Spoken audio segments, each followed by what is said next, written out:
for the audio, or you can even watch back. Giving players all the props, or put them on blast. We don't give no hot takes, only talk facts. We're giving all our devotion, riding high on this wave of emotion. Going all out, yeah, cause this is our time. No, ain't no stopping us till we reach the finish line. All in, we came here to win. We're gonna give everything. S-I-C-K on the run. S-I-C-K, sick. On fire, we're ready to fight. We'll bring the house down tonight. S-I-C-K on the run. S-I-C-K, sick. Play it on the car ride, play it when you lounge. X and O, you know that we can hold it down. Shout out to my man Sammy, got it off the ground. And to all the listeners tuned in right now, got debates, analysis, and speculation. This is sports talk for the new generation. You know where to find us, got a reputation. Sick podcast, your #1 sports destination. Giving all our devotion, riding high on this wave of emotion. Going all out, yeah, cause this is our time. No, ain't no stopping us till we reach the finish line. All in, we came here to win. We're gonna give everything. S-I-C-K on the run. S-I-C-K, sick. On fire, we're ready to fight. We'll bring the house down tonight. S-I-C-K on the run. S-I-C-K, sick. S-I-C-K, it's the sickest podcast. Tune in for the audio, or you can even watch back. Giving players all the props, or put them on blast. We don't give no hot takes, only talk back. S-I-C-K, S-I-C-K, S-I-C-K, S-I-C-K, S-I-C-K, S-I-C-K, S-I-C-K. All in, we came here to win. We're gonna give everything. S-I-C-K on the run. S-I-C-K, sick. S-I-C-K, it's the sickest podcast. Tune in for the audio, or you can even watch back. Giving players all the props, or put them on blast. We don't give no hot takes, only talk facts. We're giving all our devotion, riding high on this wave of emotion. Going all out, yeah, cause this is our time. No, ain't no stopping us till we reach the finish line. All in, we came here to win. We're gonna give everything. S-I-C-K on the run. S-I-C-K, sick. On fire, we're ready to fight. We'll bring the house down tonight. S-I-C-K on the run. S-I-C-K, sick. Play it on the car ride, play it when you lounge. X and O, you know that we can hold it down. Shout out to my man Sammy, got it off the ground. And to all the listeners tuned in right now, got debates, analysis, and speculation. This is sports talk for the new generation. You know where to find us, got a reputation. Sick podcast, your #1 sports destination. Giving all our devotion, riding high on this wave of emotion. Going all out, yeah, cause this is our time. No, ain't no stopping us till we reach the finish line. All in, we came here to win. We're gonna give everything. S-I-C-K on the run. S-I-C-K, sick. On fire, we're ready to fight. We'll bring the house down tonight. S-I-C-K on the run. S-I-C-K, sick. S-I-C-K, it's the sickest podcast. Tune in for the audio, or you can even watch back. Giving players all the props, or put them on blast. We don't give no hot takes, only talk back. S-I-C-K, S-I-C-K, S-I-C-K, S-I-C-K, S-I-C-K, S-I-C-K. Turn up your volume. Because you're about to listen to The Sick Podcast. With Tony Marinaro. 55 seconds left in the penalty, a minute and 27 seconds left in regulation time. Boston 4, Montreal 3. Lafleur coming out rather gingerly on the right side. He gives it into Lemaire, back to Lafleur. Oh! The sickest Montreal Canadiens podcast. You're in the ball! Sports entertainment like no other. Rejoint, on lui fait perdre la rondelle, une passe devant. Et c'est le dégagement et ce sera la victoire des Canadiens. Stanley pour les Canadiens.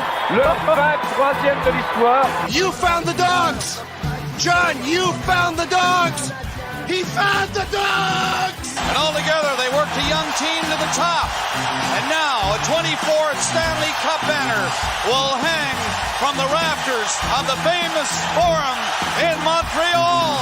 The Canadiens win the Stanley Cup! Brought to you by Energy Transportation Group. Driven to be different. La Bittt. Embrace your true nature. And Playground, your premier gaming destination. It's gonna be sick.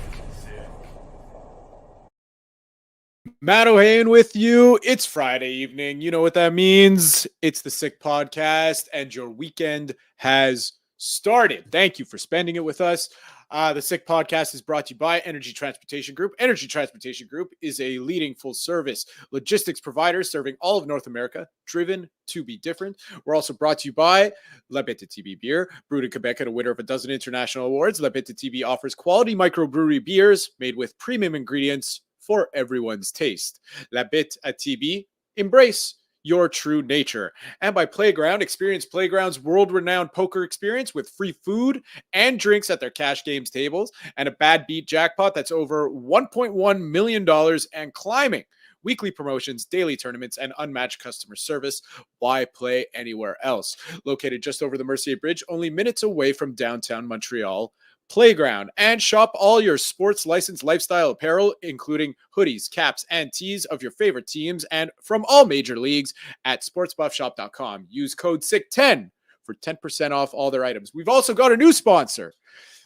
We got Manta Sleep, the only mask designed and optimized for the deepest possible sleep in any environment. 100% blackout for deeper sleep. Infinitely adjustable for personalized fit. Absolute comfort. Visit mantasleep.com and use Sick Habs for 10% off. Now, apparently, you know, the whole Sick team has these coming in the mail, and I'm very excited because I've been complaining for the past few weeks. You know, while I try not to complain during summer, you know, at 5:30 in the morning around my blackout shades, sunlight starts to peer in at 5:30 in the morning. So very exciting news for me and the rest of the Sick team and for all of you. So check out mantasleep.com. Also, before I bring in our guest, just so you know, I'm going to be peering over to what will be your left, my right, because you guys don't know this about me, but if there's a bug out there, I'm not scared of bugs like spiders, whatever, but I am deathly afraid of any bug that flies, even flies themselves. And there's a bug that I'm 99.99% sure is outside of my window. It looks like a hornet. It's outside of my window, but I don't know. It's freaking me out. So if I'm peering over to the left, you know why now. All right. Let's bring him in. Stu Cowan of the Montreal Gazette. Stu, how we doing? I'm doing pretty well. How about you? I'd be doing a little bit better if this bug wasn't there because it's really freaking me out. But anyways. I'm surprised the bug didn't melt in the heat. That too. Maybe that's why it's trying to come in. Listen, speaking of heat, crazy week for the Montreal Canadiens. Kind of unexpected too, really. You know, kind of randomly in the middle of summer, they're making some re-signing some players. Let's start with let's go, I guess, chronologically. Arbor Xhekaj, what do we make of that signing? Yeah, well, I think all the signings this week. Well, Xhekaj signing is not that surprising, I don't think, just because he was a restricted free agent and they made him a qualifying offer. And I think what Kent Hughes wanted to do was get him signed first, and then that would sort of set the value for Justin Barron, right? His other unrestricted free agent. So he signed Xhekaj 2 years at $1.3 million. Some people might think that's low, but you got to realize Xhekaj's coming off shoulder surgery on both shoulders. He was sent to Laval last year. So I think this is a deal that works out well for him and for the Canadiens. Short term, gives him a chance to prove that he can't stay healthy with his shoulders. And if he plays well, I mean, he's a valuable resource to the team. Brings that physical aspect, big rangy defenseman also. So now you got him signed. So obviously Justin Barron's not going to get more money than him since he spent nearly all last season in Laval. So you sign him $1.15 million for 2 years. And then it sets the stage for signing Caden Gooley. So I think the other thing with the Xhekaj and Barron deals is that I still think Kent Hughes is going to make a trade before the season to try and get a top forward. And those are two guys that other teams will be interested in, right? And it's a lot easier to trade those guys if they are planning to trade those guys when they're signed and when they're signed to really affordable contracts. Like if you can get an Arbor Xhekaj for $1.3 million as part of a package deal, you're not going to get a top six forward, Arbor Xhekaj 1-for-1. But I think it's a deal that works well for everyone, and that Xhekaj, not massive money, but really good money, for a guy who's only 23 years old, gives them a little financial security. And it also, if they decide they want to move him, they can move him. And for Justin Barron, he's got to clear waivers if they want to send him back to Laval this season. So he's a guy I don't really see a spot for him on the Canadiens roster, the blue line to start the season. So you think he's a guy that might be on the move. And as I said, it'll be a lot easier to trade guys when you have them under contract. Well, I was going to say, when it comes to Barron, I'm on the same page as you, but, I don't know where the Canadiens are, frankly, because that was really Kent Hughes' first, I guess, big acquisition or big trade. He was a part of that as a member of the Canadiens. So, if you're Kent Hughes, you want that one. You probably want that one to succeed the most. So it also kind of feels like a show us contract, like show me what you got contract. Yeah, but that with Hughes, I don't think he's the type of guy who's afraid to admit if he made a mistake. Like, the Lehkonen deal doesn't look great with Barron. I mean, he was a first round pick. You understand why they got him. I don't think he's one of those guys. I don't think he's one of those guys who's gonna be so stubborn and say, I'm not gonna trade this guy because then it makes it look like I made a bad deal. I think if he gets a deal that works well for Barron, I think he'll move him. And again, I don't know. Logan Mayhew's sort of moved ahead of him on the depth chart. You got Lane Hudson coming in. I just don't see, you pick 6 defensemen to start the season. Is he one of them at this point? Do you want him as a 7th guy who's not going to play much? Clear waivers. I can't see him clearing waivers if they send him to Laval, a guy who's only 22 years old, former first round pick, signed to a 2-year really reasonable contract. So as I said, I don't think Kent Hughes is finished for the offseason. But I think these deals that he made sets him up. Now he can look forward. Okay, everybody's signed, everybody's under contract. Now I can really talk deals if he does indeed end up with a top 6 forward. And I think they have to end up with a top 6 forward, or this team is going to have no hope of making the playoffs next season. Yeah, and like we've talked about ad nauseum on this podcast throughout the summer, we're probably not expecting, you and I probably not expecting, even if they do get a top 6 forward, to make the playoffs. But you got to give your guys a shot at this point. And Ken Hughes has said he wants to give the guys a shot. I mean, he said the young guys on this team have played well enough and worked well enough and have developed enough unity and sort of brotherhood in the locker room that they deserve a chance to have a run at the playoffs. That's why, again, I'd be surprised if he doesn't make a deal, but he's in a good position now to do that. And, Caden Gooley, the third guy he signs, we've had this discussion before. I'd be hesitant to trade Caden Gooley. I think he's going to be a dominant defenseman in the NHL moving forward. He's already shown at 22 he can be a top pairing guy. He can play left side. He can play his offside on the right side. They've signed him to $5.55 million for 6 years. So it's another one that if they were indeed thinking about trading Caden Gooley with that contract, that's a pretty good deal. You're getting a hell of a defenseman with a really good contract. And he also, talking about how Kent Hughes has a plan for everything he does. Gooley will move slightly ahead of Mike Matheson as the highest paid defenseman on the team. Mike Matheson makes $4.875 million. So Hughes has sort of set the ceiling for now for what the top defenseman is going to make on the team, and it's $5.55 million. Like what happened with Suzuki, although it was Marc Bergevin who signed that contract at $7.875 million a year, and then Caulfield comes in at $7.85, and Slafkovsky comes in at $7.6. So he has as I've said many times on the podcast before, you can debate whether Kent Hughes has made and Jeff Gordon made smart decisions. But they have a plan and they make sense. Like these 3 signings this week that they made really make sense for many, many reasons. as far as the salary cap moving forward, as far as locking up.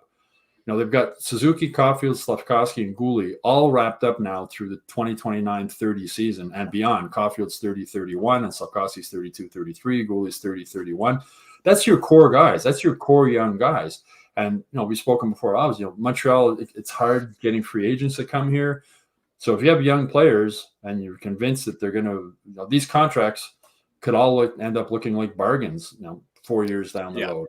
And the Canadiens are banking on development. When Jeff Gorton came in, he said the number one thing, they got to modernize this team and they have to improve player development. And they've done that. We've seen that with Slafkovsky. We've seen that with other guys. So now they're banking on these guys continuing to develop the way they have. And if they do, there's no guarantee, obviously, but if they do, these contracts 3-4 years down the road, as the salary cap goes up, are going to look like really good deals. I mean, there's no guarantee all these guys are going to work out. But from what we've seen, Nick Suzuki's proven himself to be, there's a debate whether he's a legitimate number one center, but he's definitely a number two center, right? And the possibility of developing the number one. Cole Caulfield's been a little hot and cold scoring, but that's coming with goal scoring. He's shown the ability to score. Slafkovsky, 20 years old, bright future. Guhle, 22 years old. They're so young, and locking these guys up long term, especially in Montreal when it's hard to get free agents to come here, is just a really smart move, I think, by Kent Hughes. Well, the thing is that, not that I didn't see really any negative reaction to really any of these contracts. But the whole thing with them and that they're great bargains, especially just betting on guys, the ones that Kent Hughes got done, really betting on guys like Caulfield, betting on Slafkovsky before, who knows if he takes another step next year, and then he would have commanded maybe $9 million. Yeah. And now Guhle is that if these don't work out, the Canadiens are they're screwed anyways, that's the whole thing. He got really good bargains, and if they don't work out, they would have been, in the rut anyways. But again, it makes more sense to give this, in my opinion, it makes more sense to give this money to the young guys as opposed to giving it to the older guys like Mark. Of course. Brendan Gallagher. So they're banking on these guys getting better as opposed to paying them.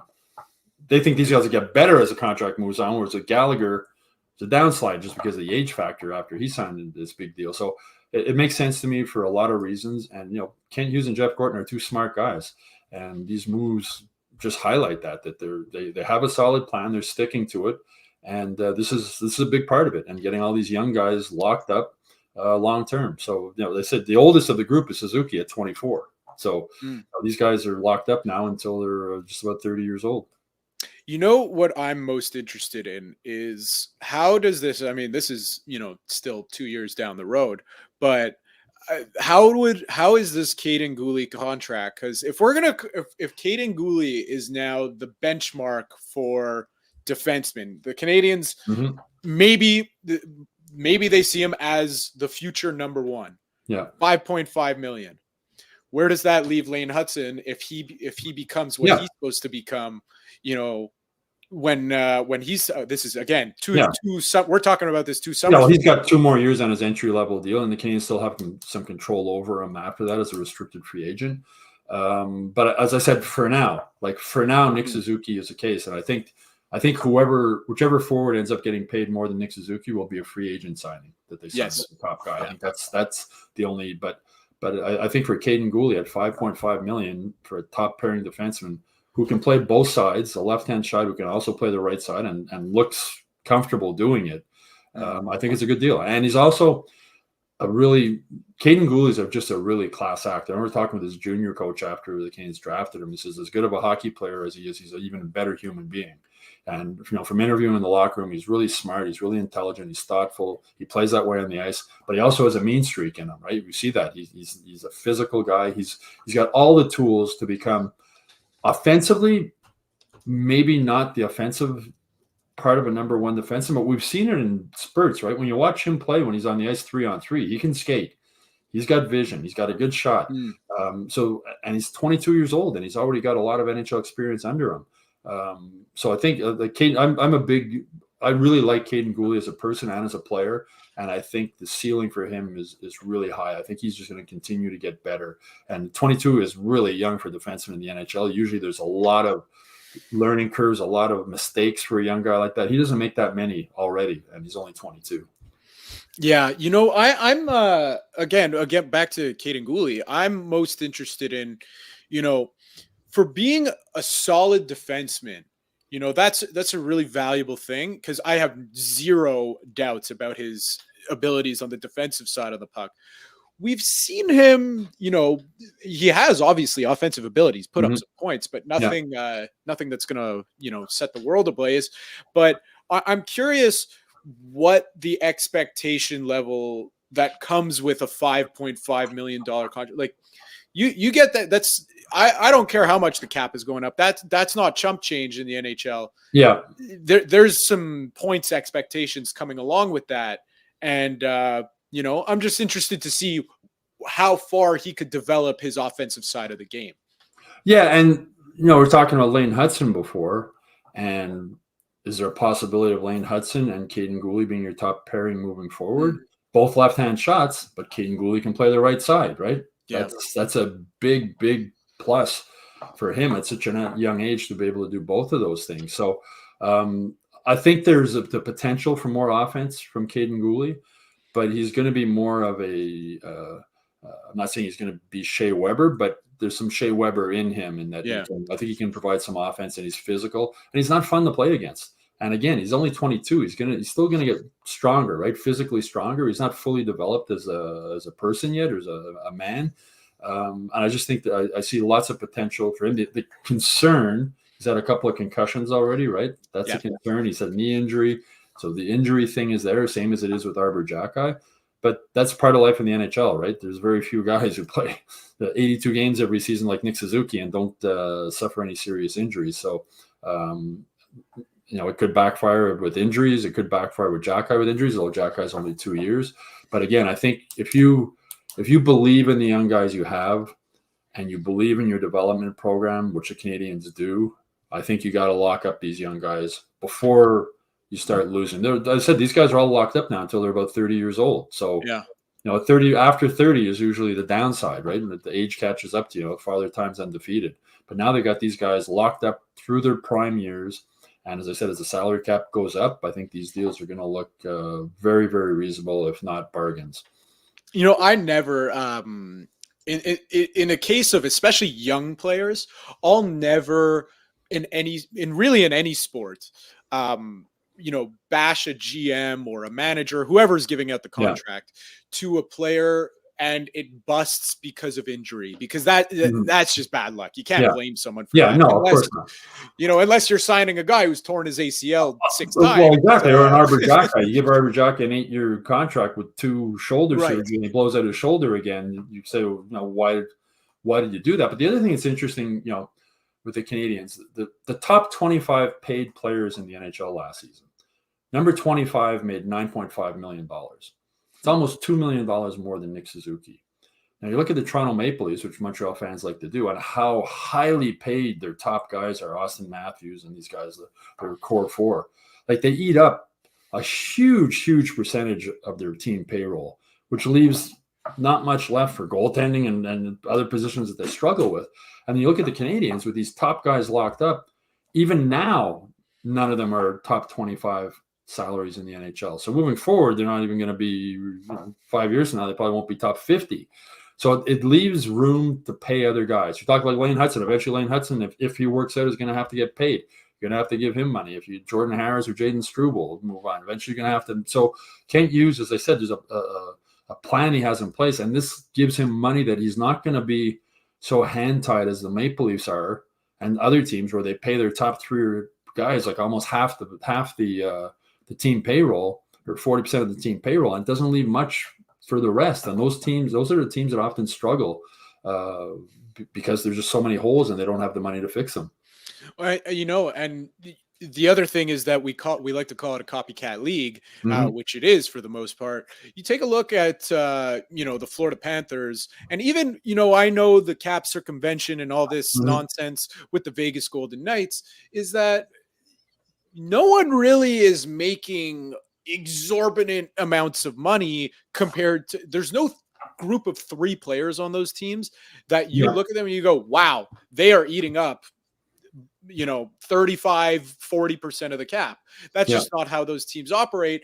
And like to your point, it gave Florida the flexibility to go grab a Vladimir Tarasenko and shore up their lineup and go on and win the Stanley Cup. Look at the Edmonton Oilers. They got two of the best players in the world. No, the two best players in the world. Hell of a great defenseman in Evan Bouchard. And it just, even if that they're the best at what they do, it just wasn't enough. They couldn't go 4 lines deep. And that's just what you need in the playoffs. You see that time and time after again with the Leafs. Why they always fall out is because they're not 4 lines deep.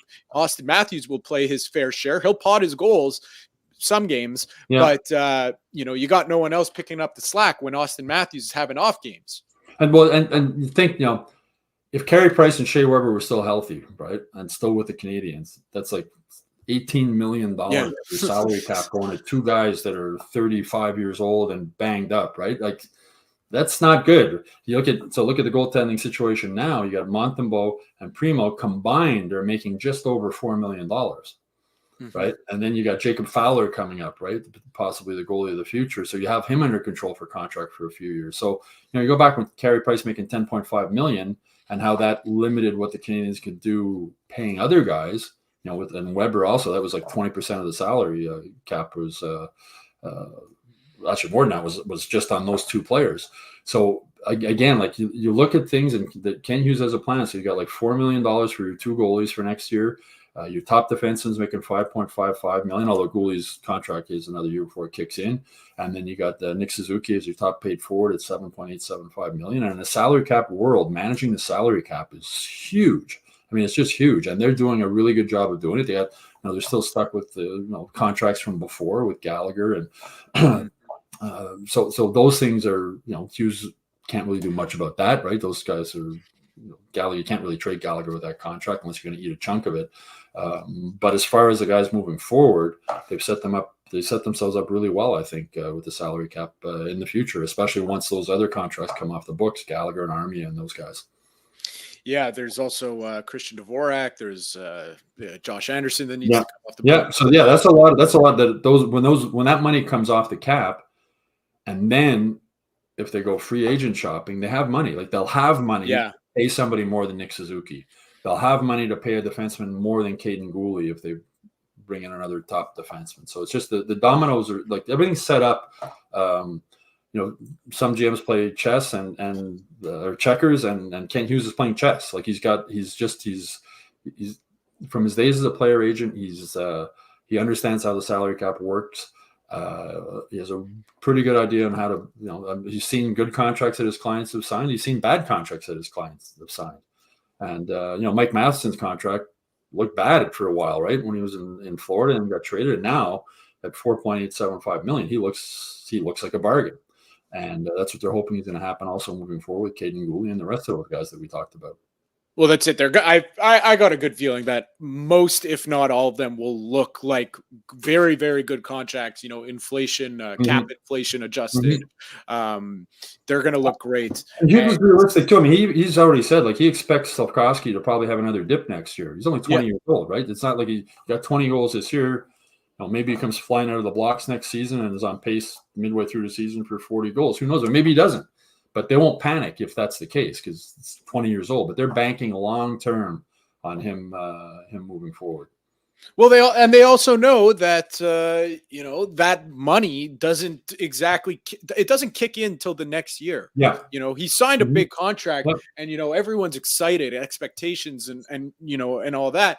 And you want to see progression, and logic would dictate first overall. Okay, he had 20 points his first year. He had 50 points his second year.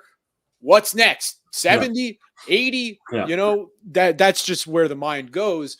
But it's not always like that. But we'll see. I think he's shown, the interesting thing about this whole, putting up 42 points in 42 games or whatever Slafkovsky did was in a very, very impressive run. Yeah.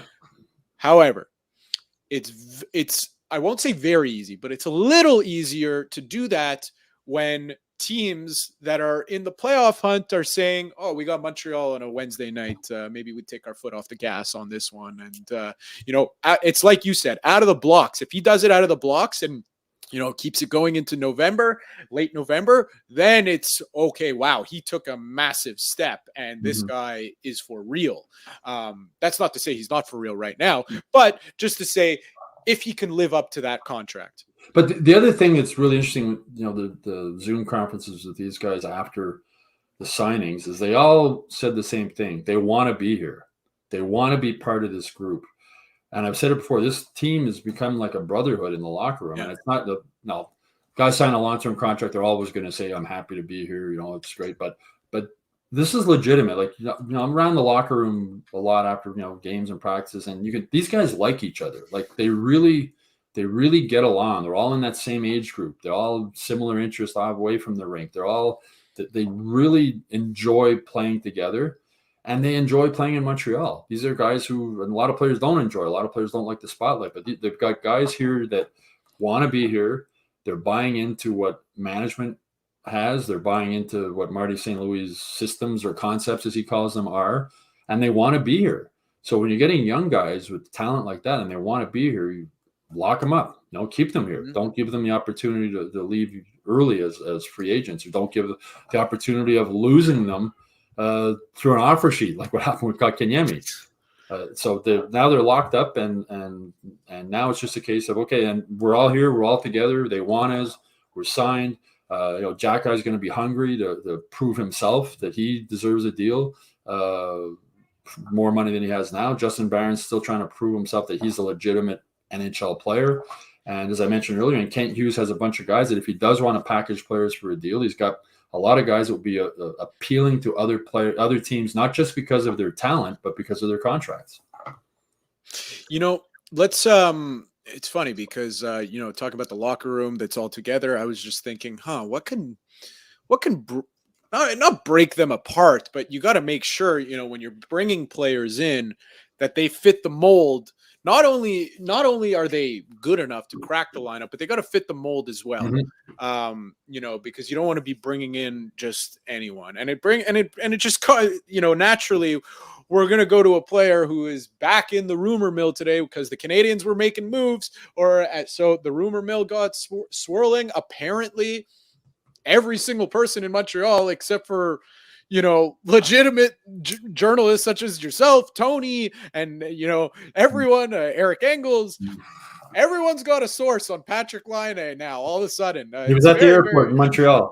Yeah, exactly. There's probably a few connecting flights that go through Montreal also, or flights out of Montreal that go through. And would the Canadiens have interest in Laine? I think they have interest in any but forwards who can score. Yeah. But I think we spoke about this in a previous podcast. I think there's some red flags with Laine, similar as there were some red flags with Pierre-Luc Dubois, that make you wonder, But again, it's hard to get guys to want to come to Montreal, and a guy like Laine, who's a proven goal scorer and wants out of Columbus, and you can make a trade for him. We're talking about the players they have that might be appealing. That's one of those things, but Laine is just coming out of the player assistance program, right? And the thing with Kent Hughes, he has so many contacts around the league, players who he was agent for that would have played with Laine, coaches he knows, or Jim he knows so many people around the NHL.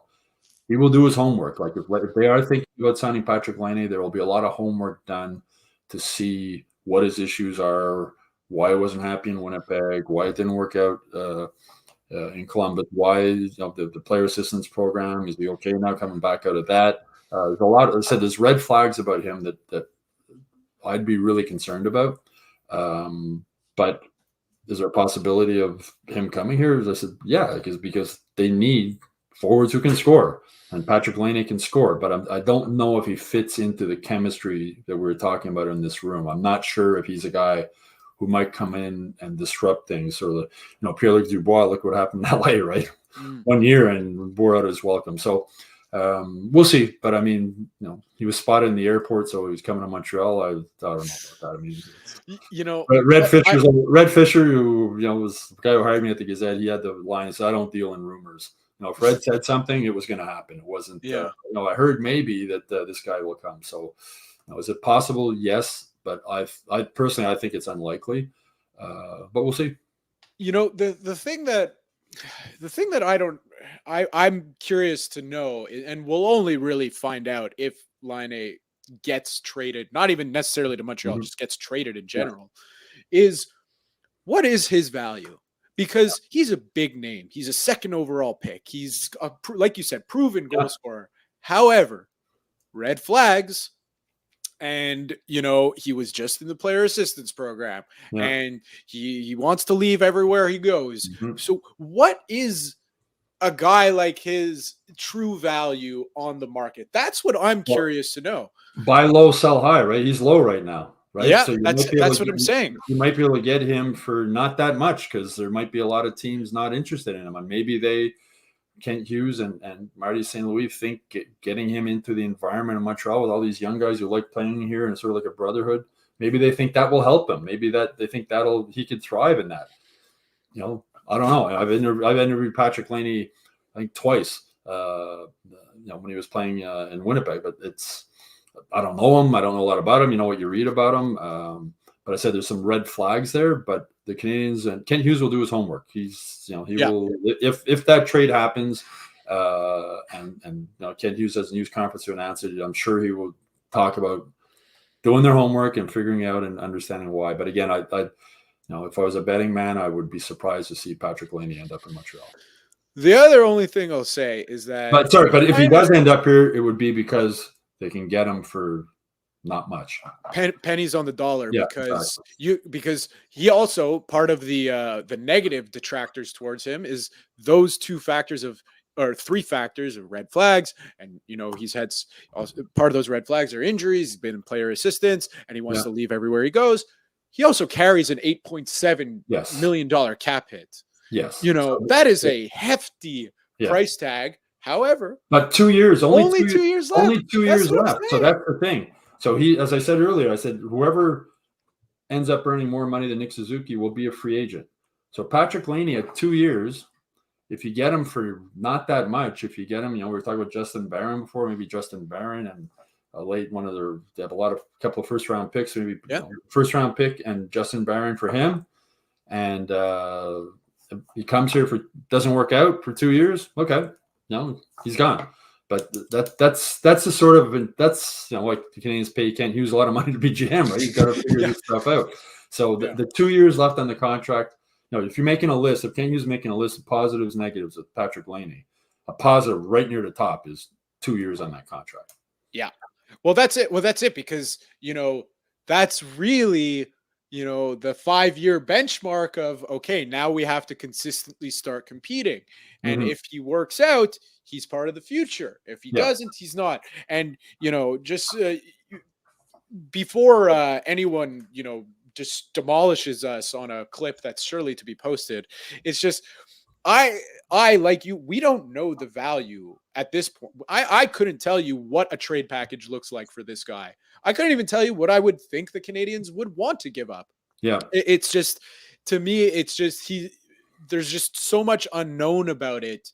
But that's what also can make a shrewd businessman like Kent Hughes, play to his strengths and come away with, as he usually does, on the top end of a deal if he were to make it. But hey, well, the other plus on Laine, you're checking off the pluses. He's only 26 years old, right? He's not. Yeah, he's still relatively young.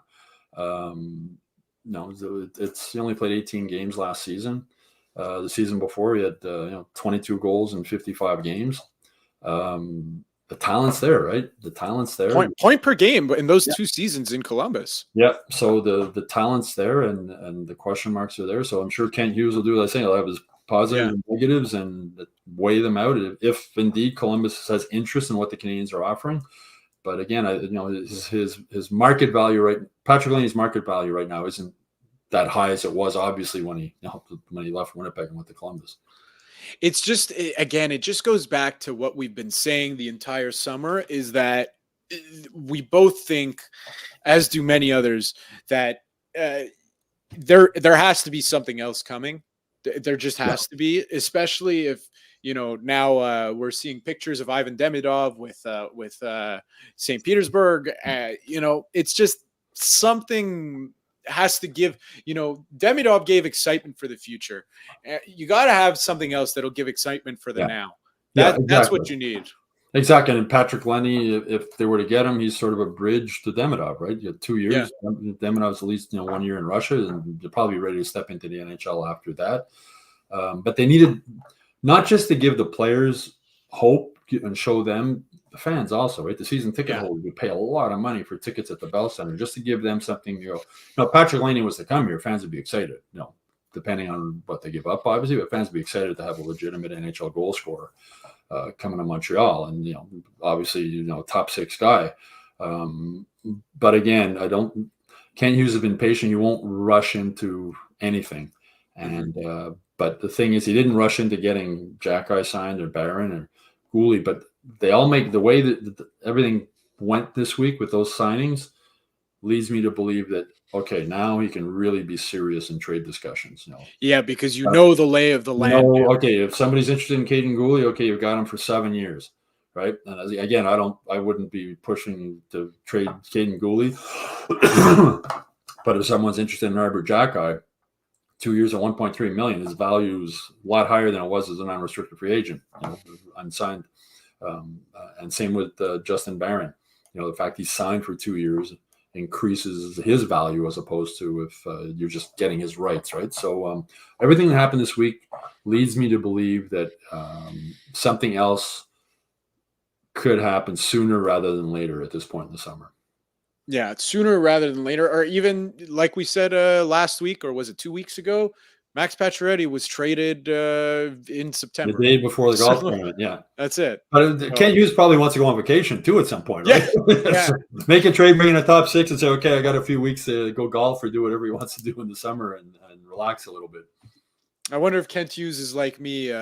He sees all of his employees, his players on vacation, having a good time, and then he's stuck in the office. That's like, me at my job, there's a running joke that my vacation is scheduled for the 3rd week of September. I don't have any vacation going on till then. Yeah. And, all my colleagues, one just went to Bali, one just went to Norway, one just went to here, one just went to, and they turn to me, they go, "Oh, Matt, when's your vacation?" And I go, "I'm like a prisoner, marking it down on the wall each day." I wonder if that's what Kent Hughes is doing. Well, Kent Hughes, his office, I'm sure in the offseason at his beautiful home in the suburbs of Boston, or with his cell phone in his pocket on the golf course or whatever he's doing. But I mean, he's on call 24/7. The GM of an NHL team, it's a 24/7 job. So, but I'm sure he would like to. And I think that when I say sooner rather than later, he's not going to rush into anything, but everything's set now. The only thing missing is, are you going to acquire a top 6 forward? But he's got because you know the lay of the land of your team for the next. And we're talking about ticket sales and whatnot moving forward, and excitement would definitely. We're just over a month from the golf tournament. I think it's September 16th is the golf tournament, and to build some hype leading up to that. Or, I think, as I said, I just, after all these moves this week, I was thinking, okay, I can see a trade coming within the next week or 2 weeks. Yeah, I mean, wow. That would be, that would certainly, it's just so funny. You see 2 contracts given out on, what was it? When were those contracts? Tuesday? Yeah. They're given out on Tuesday.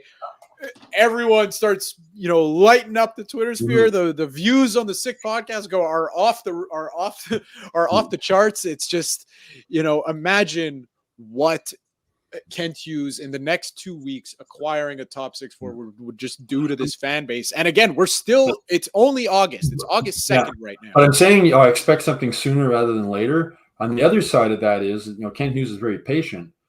He's got a lot of time now, right? He's got everything up, so he's got a lot of time to negotiate with teams and figure out what he wants to do. So he doesn't have to do it quickly.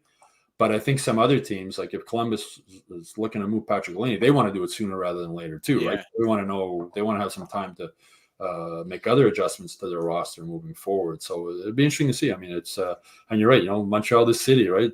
Here we are, first August 2nd. It's about 1,000 degrees outside, and we're talking hockey.